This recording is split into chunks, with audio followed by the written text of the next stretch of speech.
Assalamualaikum warahmatullahi wabarakatuh.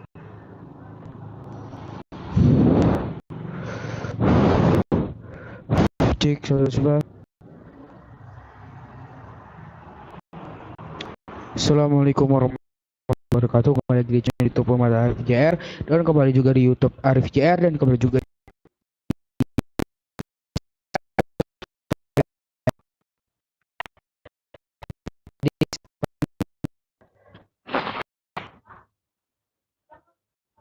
di kesempatan video kali ini kita bisa menjadi caster di Nobar bareng bersama kalian.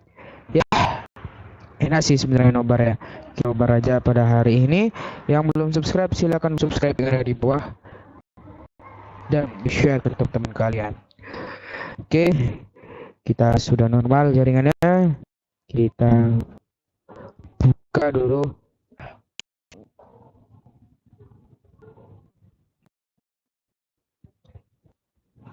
Yaudah, aku mau briefing dulu. Selamat menikmati.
Oke, WhatsApp semuanya. Aduh, ya. Gimana nih? 2 menit lagi bakal kita lakukan live-nya. Di Facebook udah ada 3 orang yang nonton live, tapi di YouTube belum ada yang nonton. Please dong, tonton. Ini jaringan aku udah bagus ini. Tadi udah rame kali yang nonton, 99 orang. Waduh. Tapi sekarang kok jadi lemah. Oke, sebelum kita lanjuti,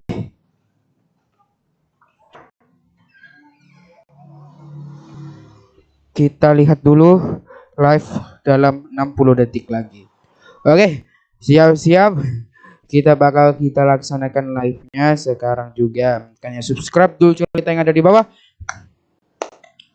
Support saya terus menuju 1000 subscriber. Tapi di sini yang nonton kok cuma satu orang. Apa sih kerja kalian kok cuma satu orang yang nonton sih? Tadi banyak, sekarang sepi. Wadadah. Please lah, cuk. Jaringan. Oke, sekarang sudah naik 2 orang. Tapi di YouTube aku kok belum ada yang nonton ya? Di sini kita lihat dulu. Dari sini kita lihat jadwal pertandingan. Jadwal pertandingan kita pada hari ini ya, 2 hari ke depan kita bakal laksanakan pertandingannya guys. Oke. Langsung aja subscribe channel kita menuju berjuta-juta subscriber. Oke. Nobar bareng Jay, coy, nobar bareng. Pertandingannya guys. Oke. Kalau begitu kita langsung aja kita operkan ke caster kita yang ada di Inggris. Bukan yang ada di Inggris ya, dia menggunakan bahasa Inggris. Tapi bahasa Indonesia dia tidak bakal gunakan.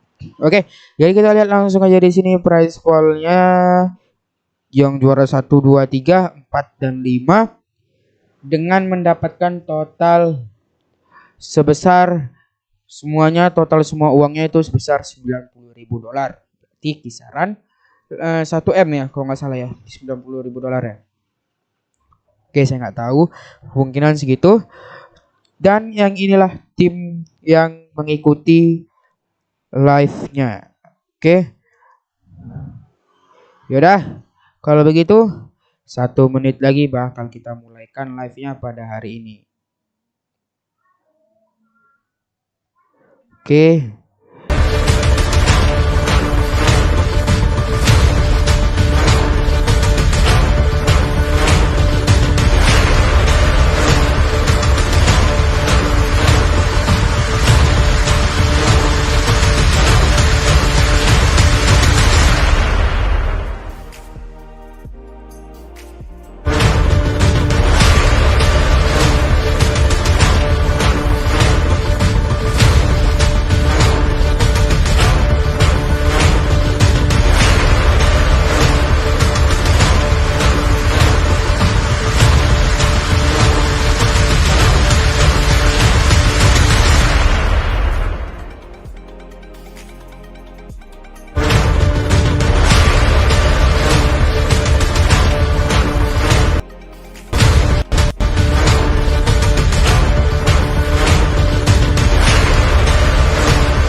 Tujuh 17 menit lagi ya.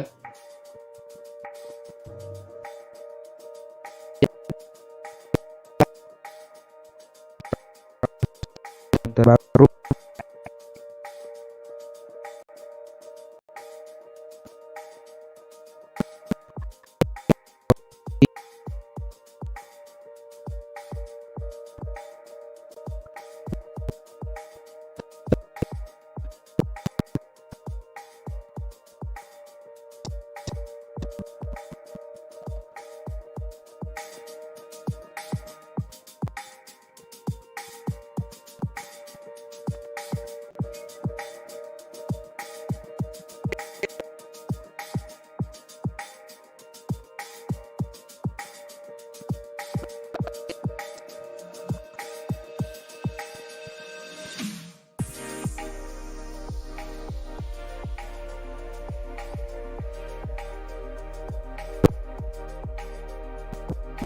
tes tes tes.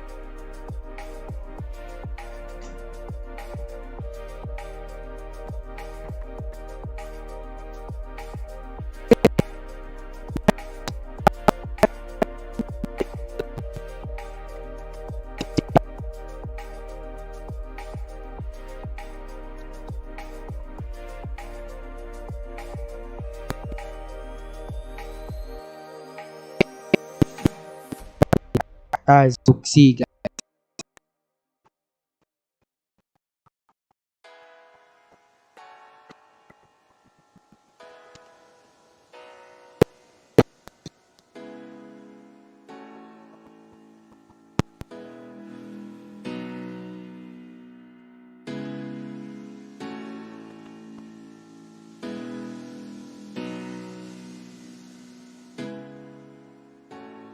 Mulai dalam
Welcome everyone to the Esports Fight Club Ultimate Warrior Showdown Season 2, where of course we're joining back into the fray. Of course, thanks to our sponsors, Pubgm Mobile and Tencent Games, and also a big shout out, nevertheless, to our official broadcasting partners, Hoya and Nemo TV. My name is Highland Wolf, and I'm joined on the desk here as well by the wonderful, the beautiful Seki, and we're going to be your casters for today and for the future of this event as well. And tell you something, so it is looking pretty hype. The best of the best, the top 16 teams in Asia, they're competing now for the ultimate prize pool. How are you feeling? I'm super pumped to be here. We're going to see so much action, especially with the map order that we've got coming up. We'll obviously go through that in just a moment, but yeah, it's going to be an insane night of action. So yeah, I'm super excited to be here and see what the teams can do.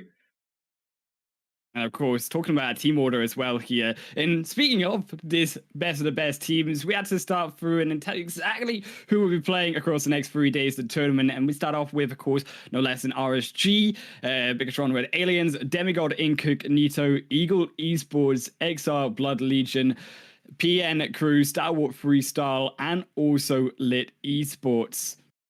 Yeah, we'll also have Chongya Bao, we'll have the Kunlun Gaming, Faze Clan, the Infinity, joining me Yellow. We've got DRS, and we've got 7C Esports, and of course Orange Esports as well. Which yeah, a lot of top teams there. Names. That's for sure. Yeah, and as we say, it is, of course, top 16 ranking teams all across Asia are going to be competing in the tournament over the next 12 games across the next 3 days of competition. But it is not just for the glory here, of course, of getting to be the best out of everyone in the Asia region, but also trying to fight for a share of that massive $90,000 prize pool. So we'll hold on. Sorry, we'll have a quick look. We've got the point system happening at the second. So it's obviously 15 points for the win. But today's matches, we'll throw this one back to you. Yeah, of course, nevertheless. It is going to be Sanhok for first match. Miramar, Omegle, and Sanhok to closers off here, Seki, and everyone watching at home. And tell you something, Sanhok, 2 games of that today. This is going to be really exciting because nevertheless, it is going to be an absolute bloodbath for sure when you bring in the jungle, the rumble with all of these Asian aggression. It is. It's we're going to see a lot of teams dropping on each other early on, but prize pool is looking pretty healthy as well. Indeed, the prize pool. Look at that. I mean, $27,000 for that first place prize. And don't forget, of course, here, Voseki, the $500 per chicken dinner winner. And definitely that's going to change up how these teams play, you could imagine, right? Definitely. It's obviously, you're going to see a lot of teams that are vying for that chicken dinner rather than necessarily going for the aggressive kill points somewhat, just to be able to get that cash in the bag. Nevertheless, of course, it is going to be these teams joining back up into the 4 matches today that we have, vying, as we say, for our 27,000 prize pool. But also, you at home can also get your own gifts throughout the tournament, and you can be able to scan that QR code that you can see on your link and get into the link, sign up on the forum, and you can enter into our giveaway for sponsored, nevertheless, by the Esports Fight Club. And keep in mind, though, this giveaway is only available, unfortunately, to the Southeast Asian region. So it is open to countries from Malaysia, Singapore, Indonesia, Thailand, Philippines, Vietnam, and Cambodia only. But we'll make sure in the future we open it up to even more of you guys at home to grab your chance at some prizes yourself. But looking at prizes and looking at teams here, Seki, I think we need to also hone in on some of the favorites. And I think the big favorite coming into this tournament is no less than Infinity. I mean, dominating through the SEA final, definitely looking like a scary team. Definitely. Obviously, they had a 50 odd point win lead over everyone else, obviously, in the Southeast Asia uh, finals, essentially, for PNPL. So that's a huge lead over a lot of these teams that are here. We do have probably, six to eight teams that are from that region. So they definitely have played against each other. Obviously, we've got a lot of other teams as well that are coming from South Asia. So we'll see a bit of a clash happening between some of these teams, I think, as they've never really gone against each other in the early stages. Yeah, indeed. And yeah. And I think as well from the aggression as well that Infinity do bring to the table, right? Definitely a very aggressive team and consistent as well. Keep in mind it back in the SCA Championship, they got, what was it, 4 chicken dinners just out of those 15, 16 games that they did play. And even when you look towards, I think, as well, the aggressiveness and the aggressive tendencies of these teams, you also have to look at the likes of Faze Clan here as well. And Faze Clan, they went through the Thailand PMPL, they got to the finals, but also they're, as we know, a very insanely aggressive team. And going up against Infinity, they are also looking like one of the big dogs in this tournament.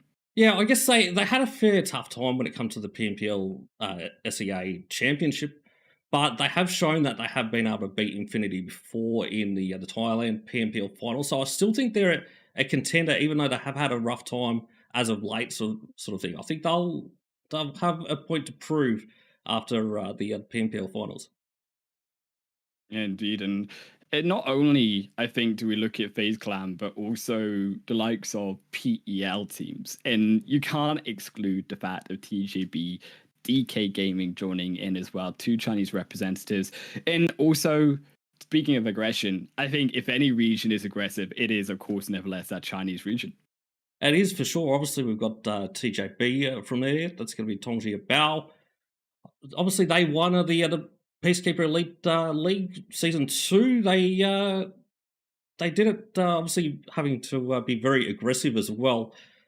The point system's a little bit different when it comes to the PEL. They definitely value kills more than placings. The placings is down to 12 points for the win. Obviously, in the early stages, if you can get kills as well, it's 2 points. So I'm expecting to see those guys probably not necessarily adapting, but probably going aggressive early on and seeing what they can do on that sort of thing, which is going to be definitely really interesting, I think, coming up against some of these teams that won't really have played that strat at all. Right, indeed. And I think, yeah. No, you're right, go for it. I was going to say, but also you think about that aggressiveness coming into like the FaZe Clan Infinity also being aggressive teams, right? But maybe looking at some of these other teams joining up into the tournament as well. Perhaps that is also something that they need to be able to adapt to, right? For sure. I think, obviously, the teams that can really adapt to all the different play styles, I think today is going to be an absolute bloodbath, as you said earlier, with teams essentially sussing each other out and seeing how all the other teams basically do play. It's it's going to be a lot of unknowns for these guys coming into this tournament. But I think after day one, we'll start to see it mellow out a little bit, and some of the teams will really start to find their place and move forward from that. But I think we're going to see a real mix-up when it comes to the leaderboards today. And obviously, we had KUYY Gaming. They were from the PEL as well. Obviously, they come second. They weren't that far behind TJB. So I feel like they're going to be a very, very big contender as well as we go through the day. The KUYY Gaming definitely going to be a very scary team indeed. Nevertheless, TJB, I think, also one of the big favorites to be able to win out on that tournament. But when we look at also some of the more wild card teams and looking at how they've been performing through the recent months in the Asian region, definitely what stands out to me is the likes of actually the team of JM Yellow. And JM Yellow actually coming in as one of these more wildcard teams, one of these more unknown teams. However, definitely also bring to that table a lot of good gun skills, a lot of team fighting prowess. And as we said, it is about adapting, nevertheless, to if they can be as aggressive with the likes of Infinity if it can hold up to the best? Because that is the question, Zeki, of course, right? Where can they actually be able to hold up their own when you do have these hard-hitting teams around them? For sure, obviously, I think we're going to see a lot of the teams that do get aggressive in the early stages. I feel like they will take an early start on the leaderboard and get right up there in the early stages, and then it'll come down to whether they can sort of hold that lead as we go into day 2 and day 3. Yeah, indeed. And around also day 2 and day 3, keep in mind that this is also only a 3-day tournament. So the time for adaptiveness isn't very big. So whatever teams are looking to try play in terms of their play style, maybe it might be better in some sense, of course, to stick with their style in some form or some shape. Because, as we say, it is only going to be 12 games to play. And keep in mind, if you start changing your style here a second, you start changing the way you play, you have a few bad games here, bad game there, you're starting to lose out on a serious amount of percentage of points overall in the tournament. Because there is only so many games that these teams are playing. For sure, such a short format does really make it difficult to adapt. I guess it's really going to be the teams that can really adapt on the fly as the game goes on. Each individual game is definitely really going to matter when it comes down to it, as in being able to adapt to where the zone shifts are going, and obviously the playstyles that these teams are going to pull out today. And of course, when we do look at those teams as well, other, I think, big team that we do have to note, and the team that did end up going smashing through the vote percentage in the chats as well, for who was the favorite to win it, all Bigatron Red Aliens, nevertheless. I mean, multi-time world champion, but I think struggling a little bit when it comes to this year overall in the tournament standings. Yes, they are still on the top of their form when it comes to their own country of Indonesia, but when it comes to the whole picture of Asia, they have been down on that leaderboard. They haven't been at the top like those Infinities, like the Faze clans, like the Chinese teams. And they do need to, I think, in a way, prove themselves that, yes, you can be the best in your own country, but being the best out of the best of every country in your region is another story. Definitely is. I'm really hoping that we do see a bit of a comeback today coming out from those guys. Obviously, we haven't seen them too much as of late. They haven't, as far as I can tell, that they haven't been participating in a lot of tournaments anyway.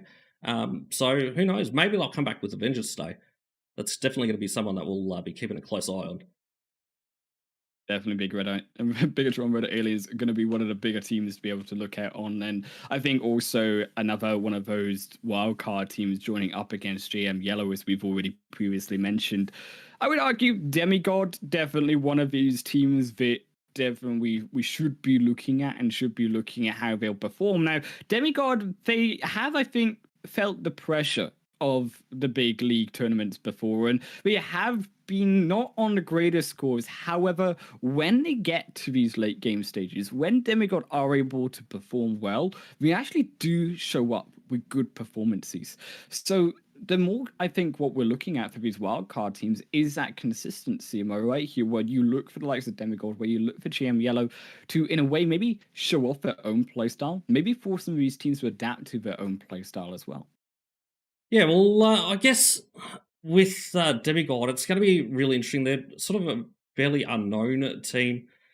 And yeah, I've seen some great gameplay coming out from those guys. So I think consistency, if they can get that consistency going, they'll be definitely in with a shot. But now's the time to head to game number 1.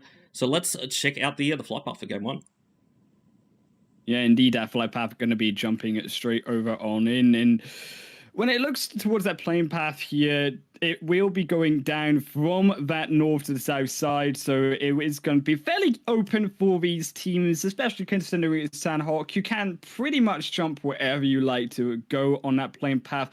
The only minor regions it will be out of play, perhaps the edges of Camp Alpha initially, slight edges of Tanbang, but nevertheless teams going to have their own comfort spots. And that's something really important going into Sanhok, especially as the first match, because the comfortability of a team is going to set them up to not feel so much pressure, to not feel so much need to move early on, to have to fight against a team that you don't wish to fight against. And a lot of these teams are going to, as a result, have their own compound, and we could see a slightly slower game for now in Sandhawk. Don't expect to see too many high kill percentages coming out on the early stages because of the fact that teams maybe not willing to go for the high kills early on and risk getting taken out early. But nevertheless, it was Blood Legion to strike first blood. And Blood Legion, one of these teams here that we really did question coming in and their ability, one of those dark horse teams, but they do seem to be striking up the pressure for now.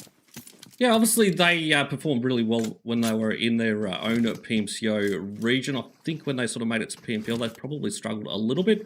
But they're off to a flying start, obviously getting that first blood, so it's going to be something to see anyway. Well, who else we got? So we've got DKG in front, RSG as well, Rex cruising around. I think one of the things to note, though, we had DRS.